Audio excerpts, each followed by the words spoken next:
मतलब 2 चीज़ें थी।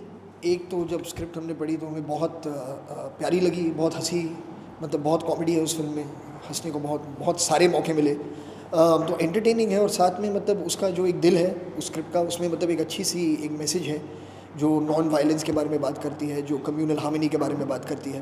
तो ये सारी चीज़ें जो मतलब ज़रूरी भी हैं आज के माहौल में, जो दुनिया में है, कि इन चीज़ों के बारे में थोड़ी बहुत डिस्कशन होनी चाहिए। तो एक अच्छे से अंदाज़ में, कॉमेडी के अंदाज़ में, क्योंकि कॉमेडी में कभी-कभी जो अगर बात कही जाए तो वो काफ़ी इफ़ेक्टिव हो सकती है। तो इस स्क्रिप्ट के ज़रिए उन्होंने काफ़ी एक अच्छा प्रयास किया है उस दिशा में। मतलब ये जो कैरेक्टर हैं इस फ़िल्म में, मतलब जब फ़िल्म शुरू होती है मतलब वो बिल्कुल नॉर्थ पोल और साउथ पोल हैं इस फ़िल्म में, मगर धीरे-धीरे जो उनकी जर्नी है उस रास्ते के दौरान एक दूसरे के बारे में उन्हें पता चलता है और दोस्ती हो जाती है। तो इसमें भी मतलब एक दोस्ती है रितेश देशमुख और पुलकित सम्राट के बीच, मगर इसमें वो दोस्ती बनती है।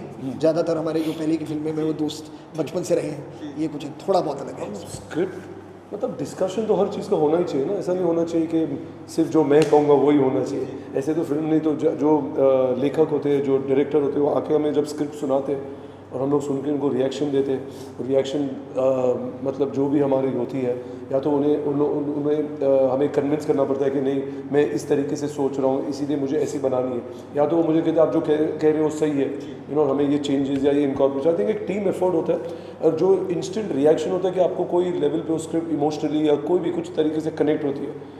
तो और अगर आप चाहते हैं कि ये फिल्म बननी चाहिए एंड यू सी इट कि ये एक विजुअल जर्नी में बन सकती है, so we go ahead and make it. और उसके लिए जो नॉर्मल डिस्कशंस होते हैं वही होते हैं। मुश्किल है मतलब, क्योंकि मतलब ऐसे कोई कहानी, कुछ कहानियाँ हैं जो हमने खुद लिखी हैं, कुछ कहानियाँ हैं जो मतलब हमने कहीं कुछ पढ़ा होगा या किसी राइटर से कहा होगा कि हम लिखिए। कुछ कहानियाँ ऐसी होती हैं जो लोग हमारे पास लेकर आते हैं।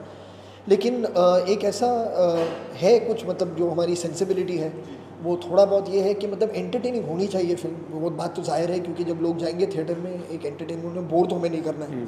लेकिन उसके अलावा अगर एंटरटेनमेंट के अलावा अच्छी म्यूज़िक के अलावा अगर एक्शन हो तो एक्शन के अलावा जब वो वापस जाए तो कुछ ना कुछ थोड़ा बहुत तो अपने साथ घर भी ले जाए।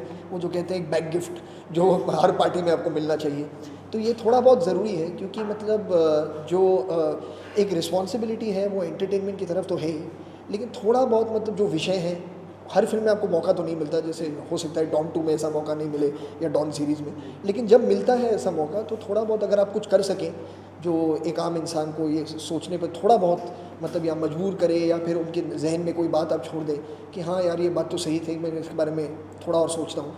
तो अगर ऐसे मौके मिले तो as a film maker, as producer, और एक आर्ट फॉर्म ही है फॉर मास कम्युनिकेशन फिल्म, तो अगर ये आप कर सकते हैं तो ये अच्छी बात है। ये मतलब ये जो देश है बेंगिस्तान, ये मतलब एक ख़याली देश है, मतलब कल्पना की हमने एक ऐसे देश की। तो वहाँ पर जो सब चीज़ें हैं जो उल्टी हैं, तो जो उनका नेशनल एंथम है वो भी उल्टा है। क्योंकि मतलब वहाँ पर इतनी मार धाड़ है, इतने झगड़े हैं, इतने प्रॉब्लम्स हैं कि मतलब उनके अंदर मतलब ये बिल्कुल बैठ ही गया है कि मतलब हर चीज़ जो होगी मतलब उसमें एक थोड़ा बहुत एक टेढ़ी मैसेज होनी चाहिए, एक अलग उनका सोच है। तो उसी वेन में, उस कॉमिक वेन में ये गाना बनाया।